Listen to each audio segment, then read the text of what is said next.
Je suis l'américaine bouleversée.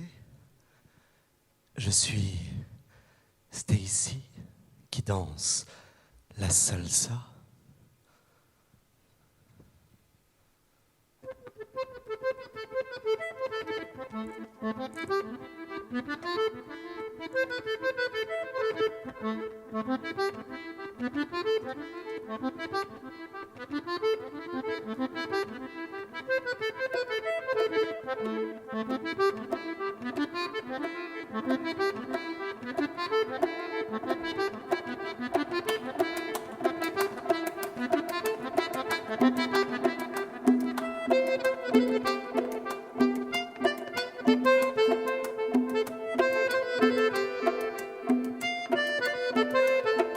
La salsa.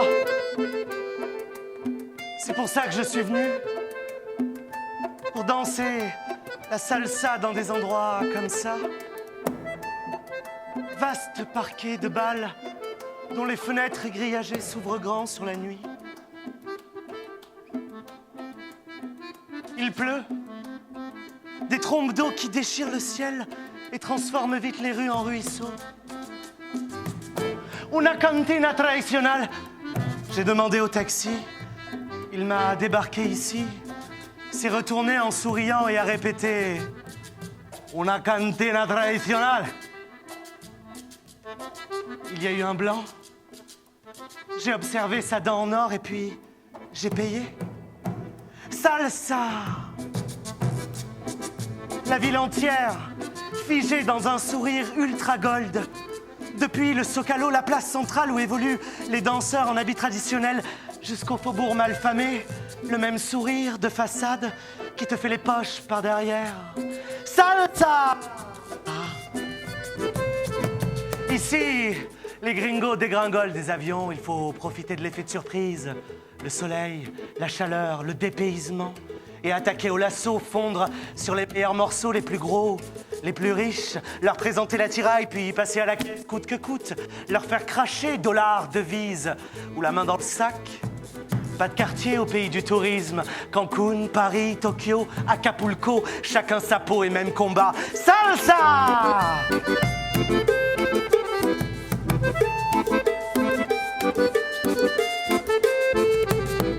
Salsa! Dit le chauffeur qui se dandine dans sa voiture en agitant mes billets qui sont devenus les siens. Salsa y amor, ajoute-t-il dans un clin d'œil enjôleur et appuyé. Je baisse les yeux, clac, la portière. Et déjà, je vacille pieds nus entre les flaques de boue et la musique qui me fait la peau à même le trottoir. Tout droit sorti d'une salle de bal que j'aperçois bondée par la fenêtre grillagée comme déformée par l'obscurité et la promiscuité des corps. Salsa!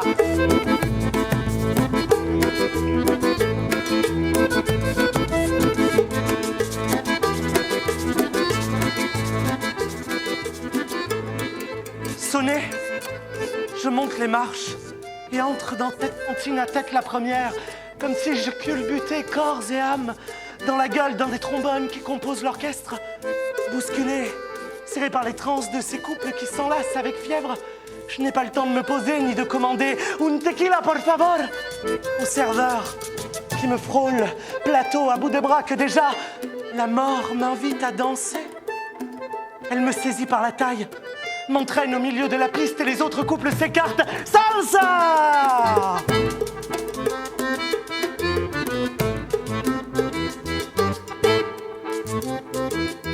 Je danse avec la mort.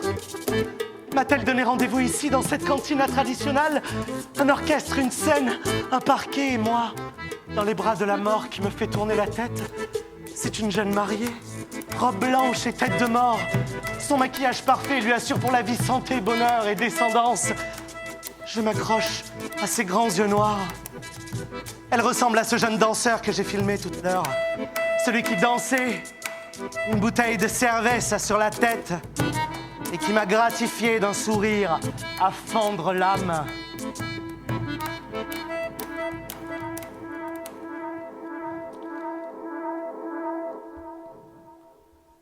Je suis l'américaine bouleversée qui filme les jeunes danseurs en habits traditionnels. Je suis Stacy qui danse la salsa. Stacy qui flirte avec la mort.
Danser.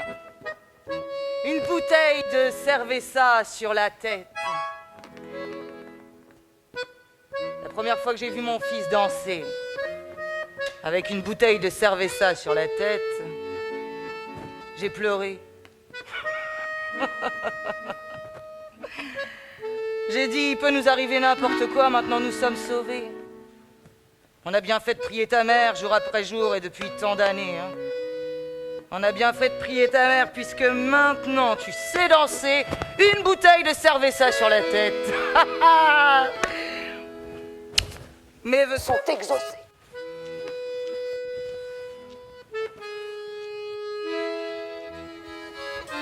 J'ai prié Sainte Charbel et j'ai prié ta mère.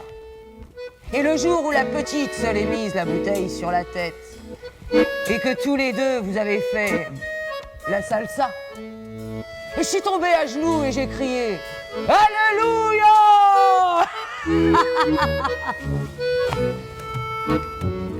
J'ai dit, mon Dieu, je peux mourir.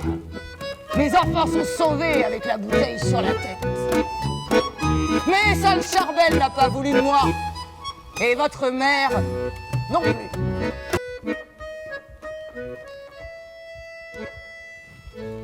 J'aurais pu revendre mon cheval, ma carriole à touristes, puisque vous saviez danser. J'aurais dû revendre mon cheval, qui avec vous me coûtait si cher à nourrir. On n'avait plus besoin du cheval ni de la carriole. On n'avait plus besoin de transporter les touristes à travers la ville depuis le petit matin et jusqu'à pas d'heure. On n'avait plus besoin de ça. On avait juste besoin d'un coin de trottoir et d'un pack de bière et de vous dansant pour les touristes. Nul doute que ça nous aurait plus rapporté. Mais non, j'ai vu grand. J'ai cru qu'on allait faire l'entreprise familiale. Pueblo & Co. Je vous ai inscrit au meilleur cours de danse de la ville. Il a fallu payer les habits traditionnels et tous les accessoires. Et c'est là que j'ai vu qu'on vous en mettait des choses sur la tête. Des châles, des chapeaux, des paniers, des fruits, des plateaux et des plats traditionnels. On vous fout tout le pays sur la tête. Et qui c'est qui paye ?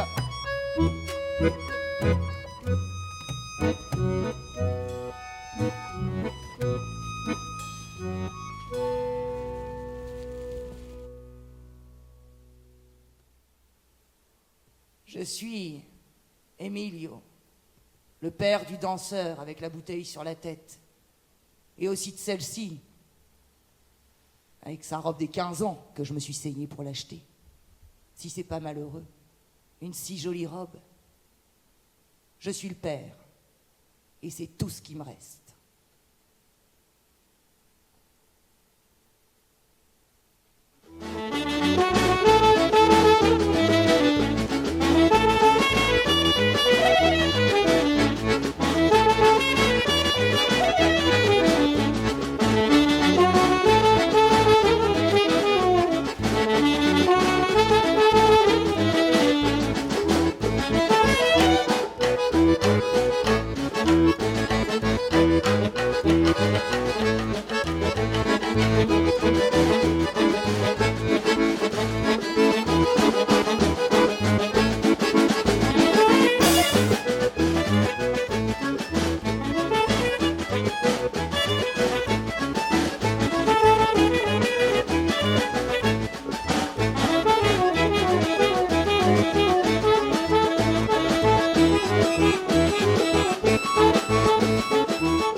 Un petit caillou dans la sandale.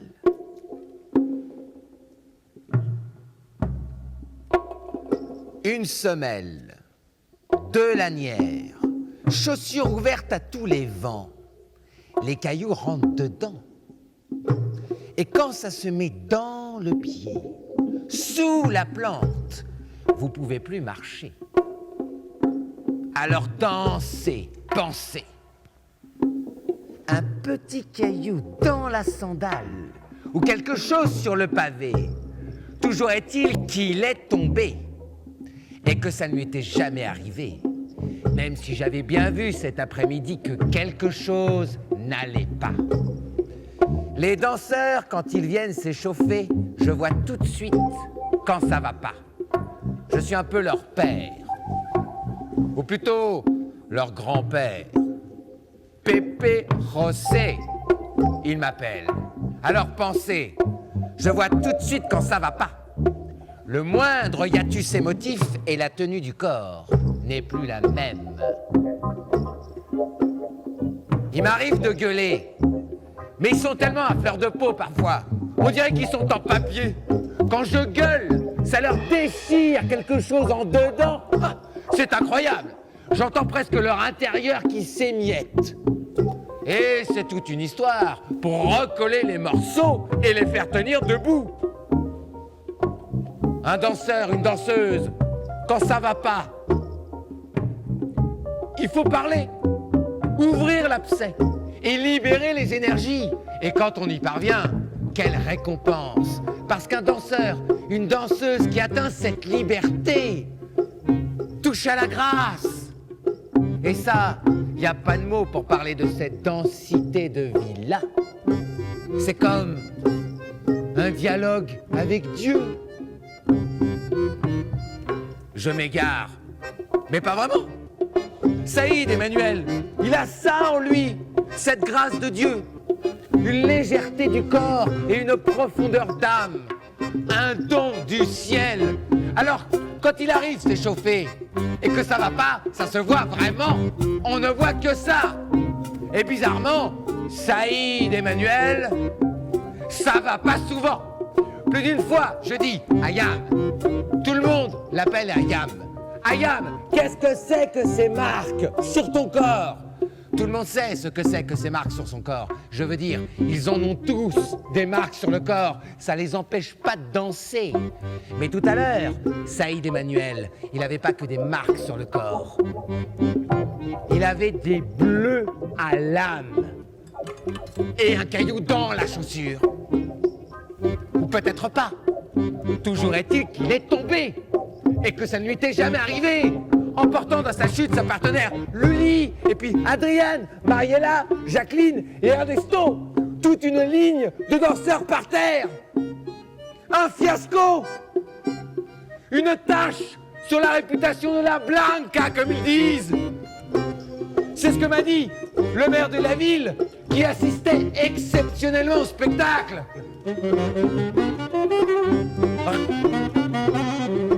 Rien que ça. Et il a ajouté: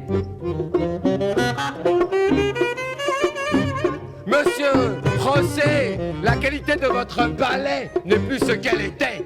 Et puis il m'a tourné le dos. J'ai pensé à ma femme. Comment on va faire si je perds mon boulot?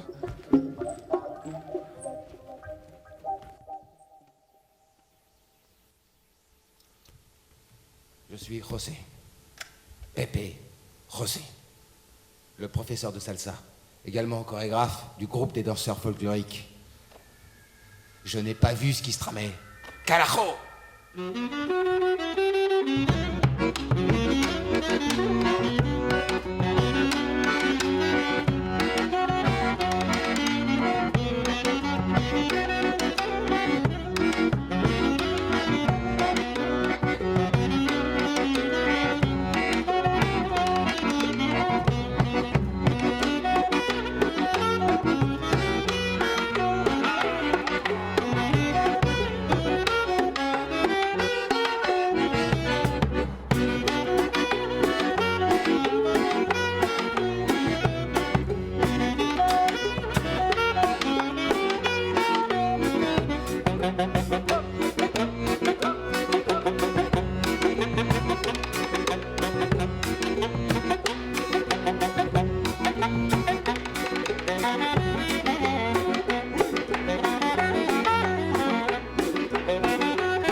Je crie Otra après chacune des danses. Ça fait marrer tout le monde. Je me cale bien contre l'une des colonnes de la mairie et je crie Otra. Une autre danse. Encore ces jeunes qui tournent en souriant. Encore la musique. Encore. Les touristes applaudissent. Et moi, je crie Otra. Tout le monde me connaît. Je suis calé jour et nuit contre la 3e colonne gauche du portique de la mairie. Et je crie Otra. On me donne la pièce. Je fais partie des murs. Pour tous, je suis le gueulard de la 3e colonne, celui qui crie Otra.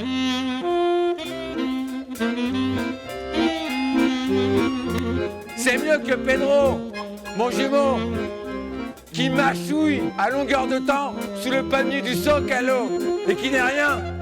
Et pour personne. Parfois, je passe le voir. Pedro, mon jumeau, pas souvent. Il mâche et remâche en silence, l'air absent, comme retiré du monde.